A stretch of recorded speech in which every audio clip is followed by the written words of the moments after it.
Ciao ragazzi, come state? Spero tutto bene, benvenuti e bentornati sul canale. Oggi secondo video pippone della stagione, in condizioni un po' meno estreme dell'altro sulle gomme Continental, ma voglio continuare sulla scia delle risposte alle domande che ci fate sotto nei video. Questa volta a fare la domanda è Paolo e mi scrive: Francesco, ma quando ci fai un video pippone sul tuo setup, action cam, microfoni eccetera eccetera? Paolo, la tua domanda casca a fagiolo perché, come avrai visto nei video dei viaggi, ho avuto un piccolo problemino con il supporto da mentoniera per l'action cam. Nel dettaglio utilizzo questo realizzato con la stampante 3D attaccato con il classico biadesivo 3M e specifico per questa tipologia di casco. Poi, per fare il furio della situazione, ci ho messo anche questo passacavi attaccato con del velcro che serve appunto per tenere il cavo in posizione e non farlo svolazzare. Però, come avete visto nei video dei viaggi, a causa del sole molto forte del nord del Perù e dell'Ecuador soprattutto, l'adesivo 3M, per quanto molto resistente, data una piccola base di appoggio, non riesce a sostenere il peso dell'action cam. Ovviamente non possiamo dare la colpa ai produttori del supporto perché in relazione alla conformazione della mentoniera avevano pochissimo spazio. Quello che invece potevo fare io era adottare un'altra tipologia di supporto che appunto abbracciasse tutta la mentoniera. Tutto questo per trattare un argomento che spesso e volentieri non viene preso in considerazione, ovvero il comfort. Noi spendiamo tantissimi soldi per i nostri caschi, questo casco nello specifico costa un occhio della testa, però vi dico già che pesa 1,7 kg ma è super bilanciato. Dopo 10 ore di moto non lo sentirete minimamente, la vostra cervicale ringrazierà. Quindi collegare le nostre action cam a sbalzo non è che per caso farà perdere tutto questo comfort tanto ricercato dai produttori di caschi. E per togliervi subito la curiosità vi dico che la risposta è assolutamente sì. Avere qualcosa a sbalzo diminuisce il comfort. Ma tornando alla domanda di Paolo inerente il nostro setup Paolo è in continua evoluzione. Se torni indietro nel canale trovi diversi video dove parliamo di action cam, ma è in continua evoluzione perché, come tantissimi di voi, cerchiamo la massima qualità ma al tempo stesso il maggior comfort. E per tale motivo torniamo un po' indietro nel tempo a Cuenca in Ecuador. Guardate questa clip. Questo era il parcheggio per la moto, ma tanto se avete visto il video pippone sulle gomme Continental già sapevate tutto. Cosa molto più importante, sapete anche che il supporto attaccato sulla mentoniera del casco tramite l'adesivo non tiene il peso dell'action cam. Quindi in questi giorni abbiamo fatto una modifica, possiamo definirla, ci siamo orientati verso il futuro. Parliamo di lei con il microfono wireless all'interno. Ora saliamo in sella tutti insieme e controlliamo la qualità, il peso, il bilanciamento eccetera eccetera. Però a questo punto vi presentiamo il perro disturbatore che mi ha disturbato tantissimo anche durante il video pippone. Bastardello, sei un bastardello. In primis vi dico subito che ho fatto una cosa che non andrebbe fatta, ovvero testare questi prodotti on the road, in viaggio. Ma oramai ci conoscete benissimo, siamo praticamente sempre in viaggio, anzi per gli ultimi arrivati vi presento un attimo. Io sono Francesco ed insieme a mia moglie Sara stiamo cercando di fare una sorta di giro del mondo con le nostre due moto. Abbiamo una Super Tenere 1200 qua in Sud America dall'ormai lontano 2022 e un GS Adventure 1250 in Italia. Però guardando il bicchiere mezzo pieno, come cerco sempre di fare, condividere questi piccoli upgrade, piccoli problemi durante il viaggio potrebbe essere anche interessante per farvi immergere in maniera più totale nella nostra vita e al tempo stesso farvi capire che a volte quelli che potrebbero essere piccoli problemi in Italia, lontano da casa, potrebbero essere un po' più difficili da risolvere. E detto questo, ci siamo fermati diversi giorni a Cuenca per valutare questa telecamerina qua, perché se andiamo a vedere tutte le caratteristiche tecniche potrebbero essere molto interessanti per far fronte alle problematiche di cui vi ho appena parlato. Parliamo della Insta360 Go Ultra, che intanto vi giro a 360 gradi, che potremmo definire madre della Insta360 Go 3S. Questa piccolina non ve l'ho mai portata sul canale perché per il nostro utilizzo sempre riferito al casco ha dei limiti. Il suo punto di forza è la dimensione e il peso, perché se guardate è una sorta di supposta che pesa solo 38 grammi, che per assurdo potete anche infilarvi in bocca e registrare tutto quello che succede al suo interno. Mentre nella grande hanno introdotto delle caratteristiche tecniche che, ascoltate bene, quasi, ripeto la parola quasi, superano tutti i limiti della piccolina, sempre in relazione all'utilizzo sul casco, perché non è che i progettisti possono inventarsi chissà che cosa. Quello che possono, anzi devono fare, e creare la cam specifica in relazione all'utilizzo. Entrambe le trovate ancora in commercio perché la piccolina è migliore per un determinato utilizzo, mentre la nuova, la grande, è migliore per quello che ci serve, ovvero per l'utilizzo sul casco. Se chiedete a Francesco quali caratteristiche tecniche deve avere una camera per essere considerata il top per l'utilizzo sul casco, cosa che tra l'altro hanno già fatto i tecnici di Insta360, l'anno scorso io ho scritto un papiro lunghissimo con tutti i dettagli che mi sarebbe piaciuto che loro avessero inserito nella nuova camera, sicuramente mi avranno anche mandato a quel paese. Li avevo suddivisi in 6 punti. Al primo posto ovviamente una buona qualità, poi leggerezza, un'ottima durata della batteria, ovviamente stabilizzazione, parliamo dell'utilizzo in moto, sarebbe interessante un controllo remoto ed infine, quasi fondamentale, un buon audio. Dando per scontato il fatto che la telecamera resista all'acqua e nel caso specifico se la separiamo, la telecamera resiste fino a 10 metri di profondità, mentre altrettanto importante l'action pod resiste agli schizzi. Questo significa che possiamo anche ancorarlo allo specchietto e guardare tramite lo schermino ribaltabile cosa la telecamera riprende, dettaglio da non sottovalutare. Oltre alla possibilità di sostituire la lente protettiva, eccola qua, cosa che tra l'altro potevamo già fare con la piccolina Go 3S, ed infine grazie a questo piccolo sportellino avere la possibilità di sostituire la micro SD, cosa che non possiamo fare sulla piccolina perché dispone solo di memoria interna. Ma tornando alle mie 6 richieste, qual è la soluzione? Allora, qua abbiamo tutte le camere di casa Insta360, dalla più piccolina alla sorella maggiore Ace Pro 2, ma per essere super chiari e cristallini bisognerebbe aggiungere anche gli altri competitor. Chi sono? Da un lato abbiamo DJI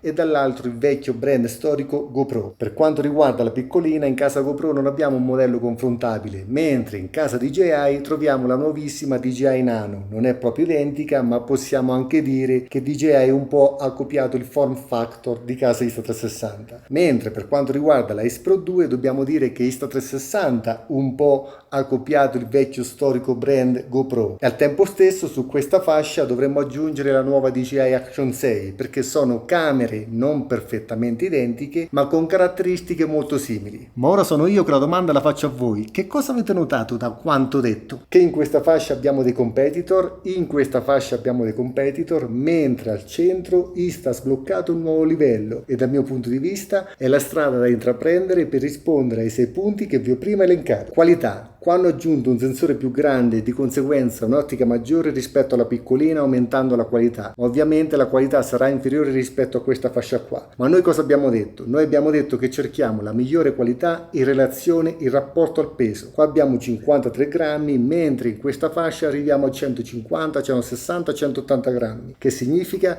Significa che questa non la sentiremo minimamente sul casco, mentre queste sì. Ma tornando alla qualità, come dico sempre, non dovete ascoltare le mie parole ma guardare i fatti. I fatti quali sono? L'ho testata in tutte le situazioni, con il sole, senza sole, con la pioggia, con la nebbia, di notte. L'ho impostata a 4K a 30 fps con l'HDR attivo, perché in questo caso raggiungiamo i 4K a 60 fps, cosa che invece non avevamo con la piccolina, dove raggiungevamo i 4K a 30 fps senza HDR. Quindi analizzate le clip e impostate 4K a 30 fps con HDR attivo. Buona visione!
Sicuramente avrete notato anche il FOV, ovvero il campo visivo. Qua arriviamo a 156 gradi, praticamente quasi uguale a queste, mentre qua ne avevamo 150. Parliamo del FOV Action, ma ne abbiamo tantissimi come potete vedere, fino ad arrivare addirittura all'ultimo dove possiamo ruotare la camera e l'inquadratura rimane sempre in orizzontale. E al riguardo non entro nel dettaglio altrimenti facciamo notte, ma è importantissimo sapere che ha un ampio campo visivo e 156 gradi sono tanta roba. Ne approfitto per parlarvi dello schermo, 2,5 pollici di diagonale, super luminoso, un'interfaccia super intuitiva, comandi rapidi, classico swipe da sinistra verso destra dove possiamo vedere le clip salvate, guardate anche la velocità del processore nel calcolare.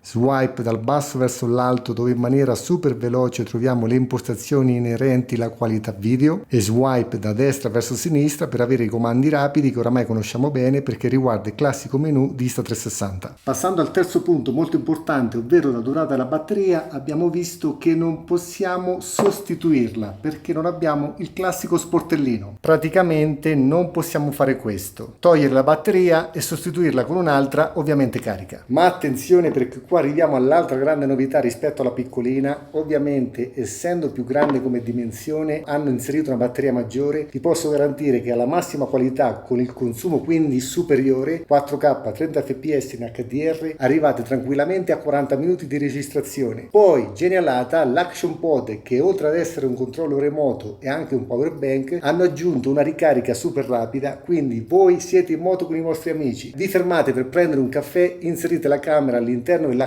Pod e in soli 12 minuti ricaricherete la vostra camera fino all'80%. Altra cosa, l'Action Pod ricarica la camera per una volta e mezza. Che significa? Significa che se voi partite la mattina con la camera carica, l'Action Pod carico, avete una durata che non vi farà rimpiangere assolutamente il fatto di non poter sostituire la batteria. E per questo bravi Insta360. Quarto punto, stabilizzazione. Questa, ma con la massima trasparenza, tutte le Action Cam recenti non hanno il più piccolo problema di stabilizzazione, anche scuotendole le immagini sono super stabili. Quinto punto, controllo remoto, per questo la togliamo dall'Action Pod, la appoggiamo affiancata, quindi guardate, la possiamo accendere.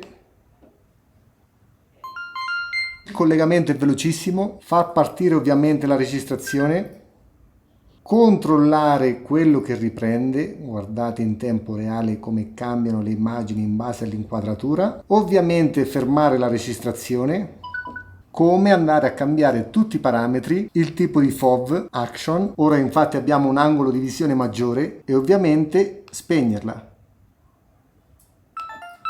E questa cosa del controllo remoto non la sottovalutate per l'utilizzo sul casco, perché avere la possibilità di accenderla, trovare in pochissimo tempo la giusta inquadratura, perché può capitare di inquadrare o troppo il serbatoio o troppo il cielo, vi garantisco che sono cose che già sono successe, perché mi è capitato di arrivare in struttura, scaricare le clip e rendermi conto che quello che inquadrava non era effettivamente quello che avrei voluto che inquadrasse. Per non dire poi che possiamo cambiare con facilità le impostazioni, il FOV, senza mai scollegare la camera dal supporto. Quindi spegnere la camera. E così facendo, dopo aver trovato la giusta inquadratura ed aver dato le giuste impostazioni, non ci resta che premere il tastino REC per avviare la registrazione, premere di nuovo il tastino REC per fermare la registrazione.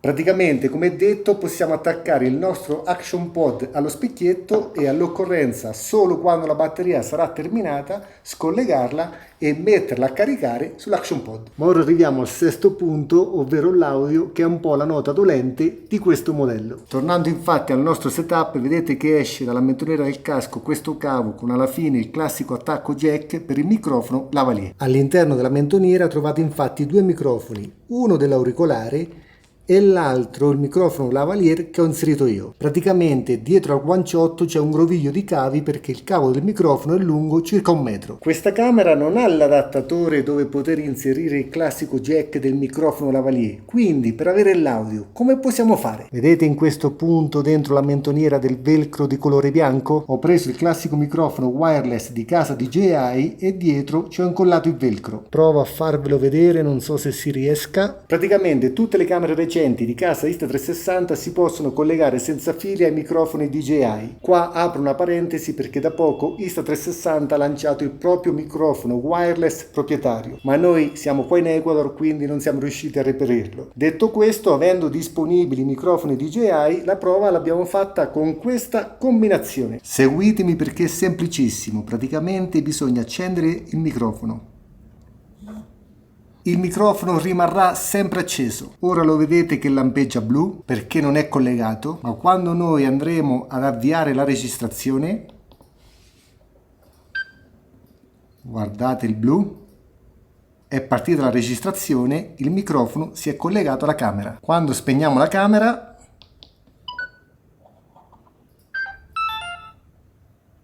poco dopo il microfono inizierà a lampeggiare. Altra cosa importante da sapere, con il microfono in stand-by la batteria dura circa 8 ore e questo vale anche per il microfono di Insta360. Ora sulla carta sembra tutto perfetto, ma c'è un ma, ovvero quando noi avviamo la registrazione, per i primi 3 o 4 secondi della clip l'audio che viene ripreso è tramite il microfono interno della camera, poi avremo un buco di circa un secondo e successivamente l'audio diretto dal microfono wireless.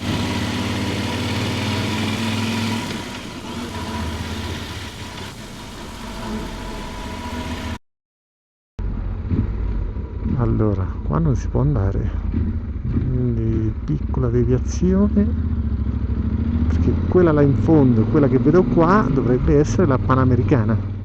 Secondo me, quello che ho notato è che all'aumentare della velocità, perlomeno utilizzando questi microfoni con queste impostazioni audio, ho visto che l'audio non è proprio pulito come quando utilizzo il microfono lavalier a cavo presente all'interno della mentoniera. Ma aspettate, perché guardate sulla mia destra, è o non è un paradiso? Mamma mia, la sera, il tramonto, quando si apre c'è una visibilità assurda. Mamma mia, siamo sul tetto del mondo, nel vero senso della parola. Sono emozionato.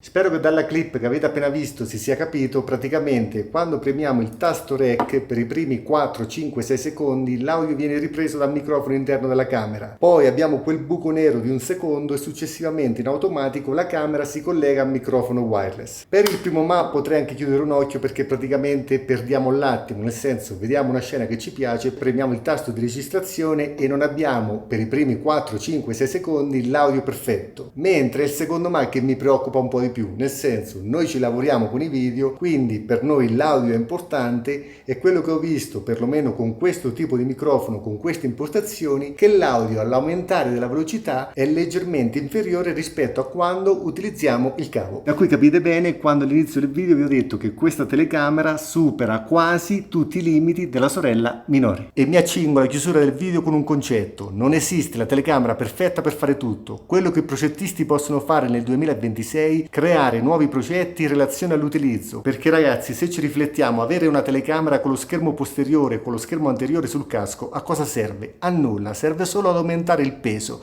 e il peso, come detto, dà fastidio soprattutto in uno sport di resistenza, mentre per determinati settori poter scindere le due cose è la strada giusta. Anzi, voglio alzare l'asticella, mi riferisco ai progettisti. Potete inventare un'ulteriore camera, un nuovo progetto non di 53 grammi ma di 80, di 90, aumentando leggermente la qualità, migliorando l'audio con un'autonomia superiore, perché appunto torno a dire che questa soluzione di poter separare le due cose è la scelta migliore. E mi vedete con questa tra virgolette collana, non è altro che un ciondolo magnetico dove io posso agganciare la mia telecamerina. Pensate in situazioni dove siete impegnati con le vostre mani. Vi faccio un esempio: quando noi scarichiamo la moto, spesso e volentieri non riesco a condividere cosa facciamo perché ovviamente abbiamo le mani impegnate, mentre con questa configurazione, grazie al peso leggero, alla telecamera che è appunto piccolina, possiamo condividere situazioni che fino ad ora sarebbe stato complicato condividere. Nel senso, potevamo farlo con la sorella minore, ma in questo caso abbiamo una qualità audio, video ed una durata della batteria superiore. Quindi, per chiudere il cerchio, è giustissimo avere tutte le varianti. Questa è piccolissima, potete praticamente infilarla ovunque e non voglio entrare nei vostri gusti personali. Questo è il top per quanto riguarda la qualità, mentre questa risulta un ibrido condivido perché se pensate fuori dall'utilizzo del casco anche per andare in vacanza, questa potete utilizzarla sia per quanto è leggera per quanto è versatile. Poi al tempo stesso potete infilarla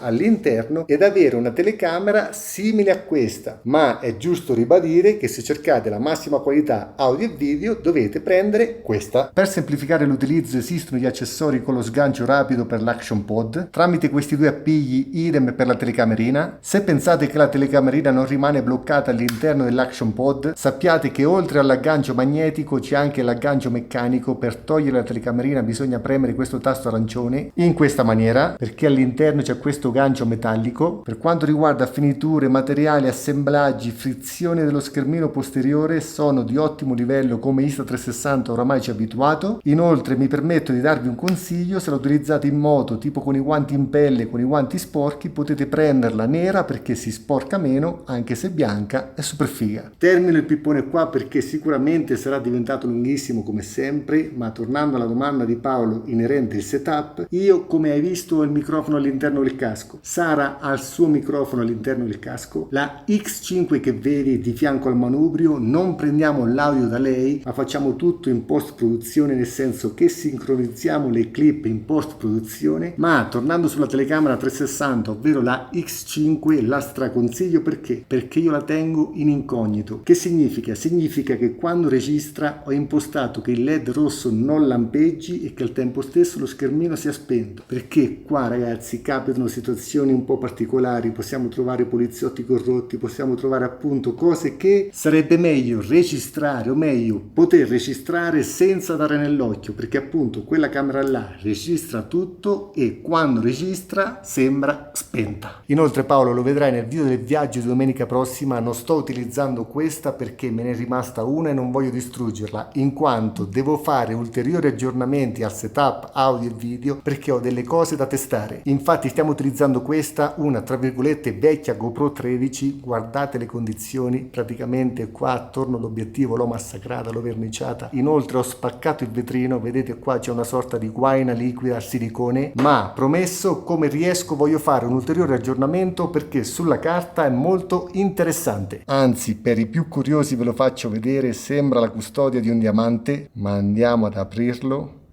Guardate che roba, la nuova lente grandangolare che promette cose pazzesche. Praticamente dobbiamo togliere il vetro di protezione facendolo ruotare in questa maniera ed infilare la nuova lente grandangolare che promette un FOV superiore a 180 gradi, ovvero 189 gradi. Così possiamo confrontare le due camere ad armi pari, anche se esteticamente e tecnicamente questa dovrebbe avere prestazioni superiori. Ma per questo ragazzi vi chiedo un po' di tempo, cercate un po' di capire la vita che facciamo. Adesso, spoiler, stiamo cercando di organizzare un'uscita alle Galapagos. Pensate al solo fatto di dover lasciare la moto, i caschi, le tute in totale sicurezza qua in Ecuador. Non è così facile quando ovviamente non si conosce il luogo e quando ovviamente si fa tutto in autonomia come facciamo noi. Questi video pipponi per me sono come un parto gemellare perché cerco di farli nella maniera più seria possibile e soprattutto con la qualità più alta possibile. Non so se ci riesco, ma credetemi che l'impegno è tantissimo. Come sempre cerco di ottenere per voi il massimo. In questo periodo c'è la campagna sconti di Insta360 e con questo codice che vi lascio in sovraimpressione, con l'acquisto della Go Ultra avrete in regalo il telecomando wireless a forma di anello. È molto interessante perché, come si può utilizzare in un dito, si può utilizzare in tutti i tubolari, quindi anche sul manubrio della moto. Così facendo potete avviare la registrazione e fermarla senza staccare le mani dal manubrio. E da una vista panoramica dalla capitale dell'Ecuador, Quito, solite raccomandazioni: lasciate un mi piace, lasciate un commento, iscrivetevi al canale e fate i bravi, ma non troppo. Ciao ragazzi!